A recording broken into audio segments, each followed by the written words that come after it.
नमस्कार, आप देख रहे हैं गोरखपुर लाइव। मेरे साथ और मैं हूं अनुराग मिश्रा। चिकित्सक समाज को स्वस्थ बनाने का काम करते हैं। इस क्षेत्र में हमने तमाम वीडियोस बनाए हैं। हमारे सभी वीडियोस में आप देख पा रहे होंगे कि हम समाज को जागरूक करने की कोशिश कर रहे हैं। इसी क्रम में आज पडरौना शहर के ऐसे ही एक दंत चिकित्सक से बात करने जा रहे हैं हम लोग। हमारे इंटरव्यू का एक खास अंश ये रहेगा कि हम समाज की उन भ्रांतियों को दूर कर सकें जो ग्रामीण क्षेत्रों में फैली हुई हैं। सीधे हम बात करेंगे पडरौना शहर के जाने माने दंत चिकित्सक डॉक्टर वैभव ज्योति श्रीवास्तव से और तमाम सवाल उनसे पूछेंगे, जानेंगे और आपके बीच रखेंगे। बहुत बहुत स्वागत सर आपका हमारे चैनल पर। धन्यवाद आपका Anurag ji, thank you so much. सबसे पहले सर अपने बारे में बताइए कि आपने जो है प्रारंभिक शिक्षा कहाँ से की और फिर इस फील्ड में कैसे आया? हमारी स्कूलिंग तो इसी शहर से हुई है। 12th तक मैं यहीं पढ़ा। उसके बाद मेरा BDS जो है दरभंगा से हुआ है। उसके बाद से मैंने कुछ स्पेशलाइजेशन जैसे टूथ इम्प्लांट और ऑर्थोडोंटिस्ट के कोर्सेज मैं दिल्ली से किया और 2007 से मैं यहाँ पडरौना में प्रैक्टिस कर रहा हूँ। और 2007 से पहले यहाँ पे डेंटिस्ट्री के बारे में बहुत ज़्यादा लोगों को जागरूकता नहीं थी। वो लोग नहीं जानते थे कि डेंटिस्ट्री क्या होती है। हमारे आने के बाद से काफ़ी चीज़ों में सुधार हुआ है और हमारे आने के बाद से अन्य बहुत सारे डेंटिस्ट भी इस शहर की तरफ आए हैं लोग और हमारे साथी इस शहर को सेवा दे रहे हैं। एक और सवाल सबसे महत्वपूर्ण, ग्रामीण क्षेत्रों में जो है आपने कई बार सुना भी होगा, देखा भी होगा, लोग देखते भी हैं कि ऐसे लोग जो अपने आप को तथाकथित दंत के डॉक्टर कहे करने लगते हैं। हालांकि मेरा उन पर कोई कटाक्ष नहीं है, लेकिन ये लोग बिना किसी डिग्री या बिना किसी सही जानकारी के ये लोग अपनी दुकान चलाते हैं और ग्रामीणों को भ्रमित करने की कोशिश करते हैं। इसके बारे में क्या कहना है, मतलब एक जानकारी के रूप में आप बता सकते हैं? ये सच में बड़ा गंभीर विषय है दंत चिकित्सा और मेडिकल फील्ड को लेकर कि हमारे ग्रामीण क्षेत्र में अभी भी जागरूकता नहीं हुई है। होता क्या है कि बहुत सारे पेशेंट जो ऐसे होते हैं टूथ पेन से या ओरल डिजीज़ से बहुत परेशान होते हैं। वे लोग गांव के पहले सोखा वोखा के पास जाते हैं, कहते हैं कि मुझे पहले दांतों के कीड़े झड़वाने हैं। हम आपके केसेस बहुत सारे केसेस देखे होंगे आपने या सुने होंगे। तो हम आपके चैनल के माध्यम से बताना चाहते हैं कि दांतों के अंदर कीड़े नहीं होते, बैक्टीरिया होते हैं जो कि नेकेड आइज से आप लोग देख ही नहीं सकते। तो लेकिन वो उनके हाथों की कलाबाजी होती है जो बहुत आसानी से कीड़े उड़े निकाल देते हैं।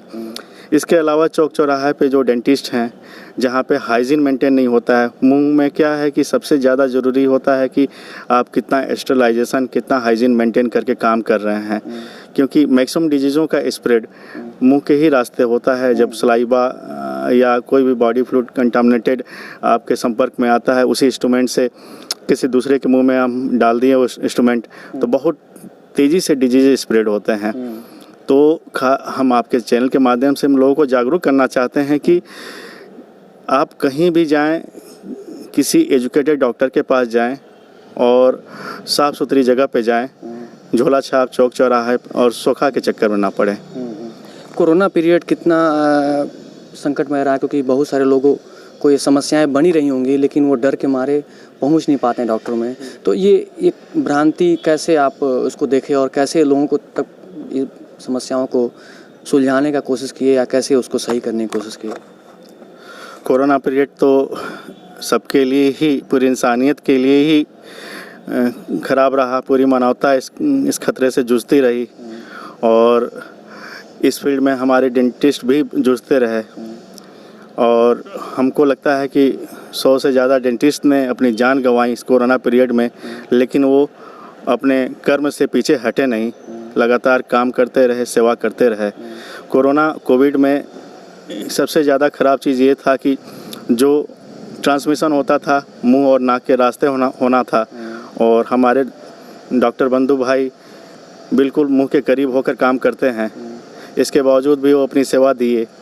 कोरोना काल डराने वाला था, लेकिन उसके बावजूद भी हमारे डॉक्टर्स सबको सेवा देते रहे और आज भी दे रहे हैं। कोरोना काल सबके लिए ख़राब रहा, डॉक्टर्स के लिए भी ख़राब रहा, लेकिन अब सिक्योरिटी मेजर्स का फॉलो करके काम किया जा रहा है। जो PP किट है, फेस शील्ड है, N95 मास्क है, अब सारे लोग लगा रहे हैं। बट कोरोना का ट्रांसमिशन बहुत स्ट्रांग है, इस चीज़ का भी ध्यान रखना ज़रूरी है। कोविड को लेकर, वैक्सीनेशन को लेकर बहुत सारी राजनीतिक उसमें शुरू हो गई है, लेकिन कोविड वैक्सीनेशन जो है कितना कारगर होगा, उससे क्या नुकसान या फ़ायदे होंगे, इस पे कुछ आप बता सकते हैं? देखिए, ये नया वायरस है, जब नया वायरस है तो नई वैक्सीन है। भ्रांतियाँ बहुत सारी फैल रही हैं कि नपुंसकता हो जाएगी, आँख अंधे हो जाएंगे।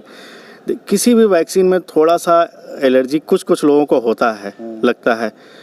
हमारे देश के साइंटिस्ट, हमारे देश के वैज्ञानिक, डॉक्टर्स लगे हुए थे और चुनिंदा 200 से ज़्यादा कंट्रीज़ हैं इस वर्ल्ड में।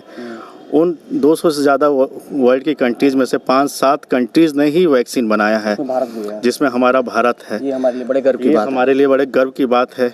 सीरम इंस्टीट्यूट ने कोविशील्ड नाम की वैक्सीन बनाई है और भारत बायोटेक ने कोवैक्सीन बनाई है। तो ये दोनों वैक्सीन 16 तारीख से, मतलब परसों से हमारे पूरे भारतवर्ष में लगनी शुरू हो जाएंगी।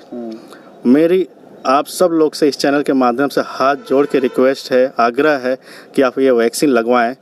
हमारे साइंटिस्ट पे, हमारे वैज्ञानिकों पे, हमारे डॉक्टर्स पे और सरकार पे भरोसा करें। कोई दिक्कत नहीं है इसको लगवाने में। बहुत अच्छे से ड्राई रन पूरा कर लिया गया है।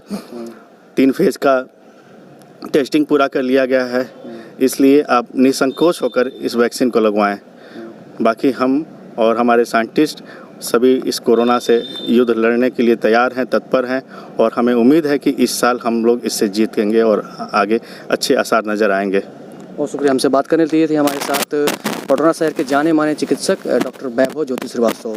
इनका कहना है कि हमको वैज्ञानिकों पे, डॉक्टर पे भरोसा करना चाहिए, क्योंकि ये वो लोग हैं जो समझदार हैं, इनको किसी राजनीति से मतलब नहीं होता है। ये देश की सेवा तन मन से कर रहे हैं, अब किए भी हैं। इस पूरे कोरोना पीरियड के दौरान इन्हीं लोगों ने अपनी जान की बाजी तक लगाकर देश की सेवा की, अपने देश को समर्पित किया अपने आप को। हम भी